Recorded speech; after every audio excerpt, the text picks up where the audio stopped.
पाकिस्तान के सूबे खैबर पख्तूनख्वा के ज़िला मर्दान में फ़ौजी छावनी के अंदर एक मुबैना खुदकुश हमले में कम से कम 20 लोग हलाक और 20 ही जख्मी हुए हैं।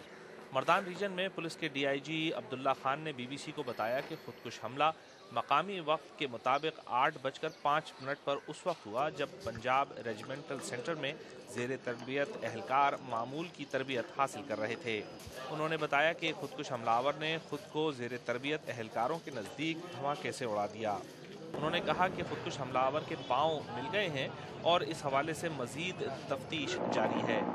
फौजी ज़राए ने बीबीसी को बताया कि खुदकुश हमलावर पैदल और स्कूल यूनिफॉर्म में था।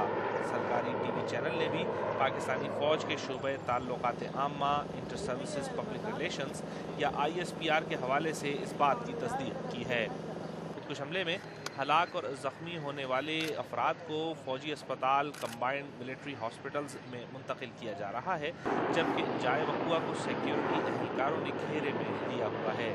अभी तक ये मालूम नहीं हो सका है कि खुदकुश हमलावर इस रेजिमेंटल सेंटर तक पहुंचने में कामयाब कैसे हुआ।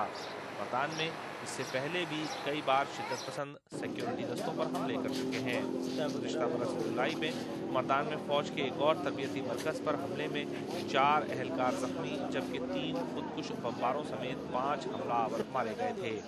दूसरी जानिब तहरीक तालिबान पाकिस्तान के नायब अमीर एहसानुल्लाह एहसान ने टेलीफोन पर बीबीसी से बात करते हुए मर्दान में फ़ौज के तरबियती मरकज़ पर होने वाले खुदकुश हमले की जिम्मेदारी कबूल की है।